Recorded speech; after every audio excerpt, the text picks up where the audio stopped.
Good luck to you. Thanks. In this video, I'm gonna talk about my time at Portia. This is the most Unity engine looking ass game I've seen since Gunfire Reborn. All those oversized cartoony objects, all that sunshine, those flowers, those birds singing. I think I installed a mobile game by mistake. I'm expecting somebody to show up any second now and sing Baby Shark in my ear. By the way, I pulled the Unity engine statement out of my ass, and I only found out after writing that paragraph that the game did use the Unity engine. So make of that what you will. For my part, I congratulated myself by wolfing down a handful of dry roasted peanuts. The saving grace came in the form of voiceovers. So, thumbs up for the intro. Good job. You're telling me there was some effort put into this. Most of the characters have complete voice lines, although a bit of their dialogue sometimes goes unspoken for whatever reason. Or what they say doesn't match what's in the subtitles. Whether or not a cutscene gets voiced over depends largely on the phase of the moon. It's kind of weird. It gives me the same kind of impression I get when I wander into a Chinese restaurant and there are employee-only items that are just there, in plain view. I'm talking boxes of supplies, spare tables and chairs piled up in a corner and possibly hidden behind a partition that's never tall enough.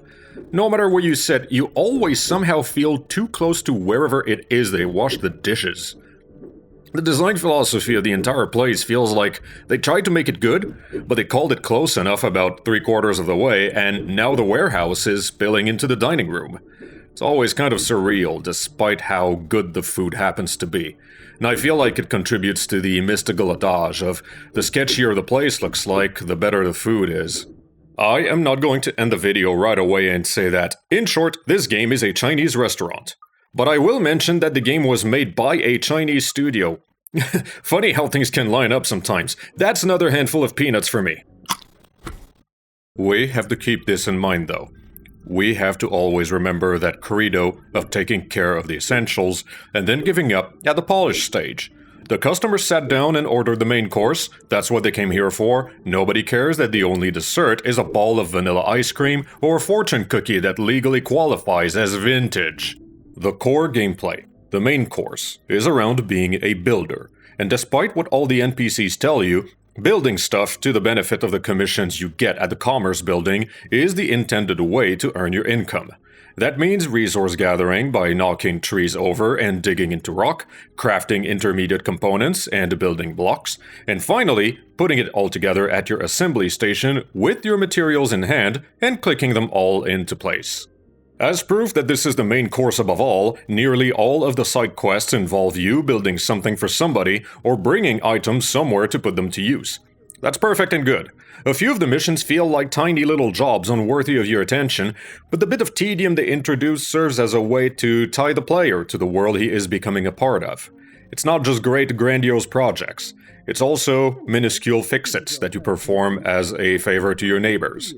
And if you don't do it, then Higgins is going to do it, and the first thing that the game does for you is let you know in no uncertain terms that Higgins is an incel. For whatever reason, not all of the items have a use. A handful of them just sit there. They're not ingredients in any crafting recipe, they can't be given to anybody, you can't put them down anywhere, they're nothing but deadweight, and you need to browse the game's wiki to find out about it. Just the same, befriending some characters has no tangible effect. Your house looks completely different on the inside than the outside. It's the little things. It's the proverbial warehouse spilling into the dining room. Now for the dessert. There is a farming component, and farming consists of planting a seed and waiting a handful of days, no further action required. There is combat, and combat consists of mashing the left mouse button until the creature drops dead. There are mini-games like darts and cow catching and balloon pop, and they play exactly like those advertisements on Facebook that say, 9 out of 10 people can't figure this one out. There's always something to do. Curiously enough, everything that needs doing can take up so much time that I forget to go back home entirely. The routine becomes one of grabbing everybody's requirements for the day, and then spending the afternoon fulfilling all the requests wherever they need to be done, whether at home or elsewhere. The main quest can be done as quickly or as slowly as you desire. If you want to putz all day long doing whatever and keep your town in the Stone Age for 3 in-game years, then more power to you. The only quests with a time limit are the side missions, and even then, they are optional quests, and the time limit is overly generous. If that isn't easy enough, you'll be happy to know that it's impossible to get a game over screen. There is no way for you to fail the main quest. You don't even die in combat. You just get teleported a few feet back with a pinch of health, and back to it you go. You can literally bum rush every single boss fight that way if it suits your fancy. The healing items don't exist to keep you alive, they exist so that you don't have to watch the game fade in and out all the time as it puts you back to life. Better hope that you're not a completionist though, because there is no way to get all the achievements in a single playthrough. And a playthrough can take upwards of 150 hours if you make an effort to cram as many activities as possible into a single day. I would not put it past anyone to get that number in the realm of 200 if they play casually. The only reason I have this game is because my time at Sandrock came out, and the predecessor got discounted to the low price of $8. It's a classic move. Get your foot in the door and show what's gotten accomplished on a shoestring budget to put confidence in the more recent product with the bigger expense report. It worked on Vermintide and Darktide. It's probably gonna work here. It just won't be remembered. It's going to fall into the pit of anonymity next to Strip Mall Sushi and General Motors. The experience is adequate, and no more. It doesn't have the wow factor. It could have had it, but the devil got itself into the details, and that's where it stayed. The one big perk is that it's perfectly inoffensive. This is the kind of game you put your kid onto because you'll be hard-pressed to find something objectionable in the content. There's no blood, nobody swears, enemies just fall over and go poof, and the villains are as dangerous as a Saturday morning cartoon.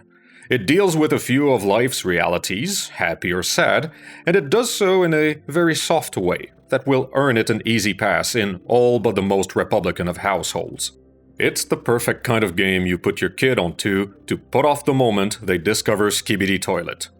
Put off, not prevent. Your kid will discover Skibidi Toilet.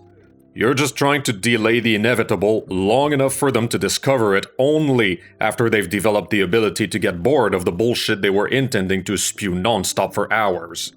So, if I sit next to your table at the restaurant and I notice your kid is playing My Time at Portia, then good on you. Thank you for safeguarding your sanity and that of everyone around you as well. There are worse ways to occupy a kid's attention. As far as activities go, if somebody is going to be staring at a screen for a few hours, this here is going to be one of the better choices. You're not going to hear your kid complain about his online opponents, and you're not going to hear your kid complain about how you, in your infinite parental wisdom, forced him to play an educational game. You gave him something that's fun and that doesn't rock the boat too much. This way, you can focus your mind on something else. You can mow the lawn. You can cook dinner. You might even be able to take that nap you've always wanted to take. You might not fall asleep, but that's not the point. The point is the opportunity to take that nap in the first place. Is it your kid's time at Portia? No, it's yours, and you're not even the one playing it.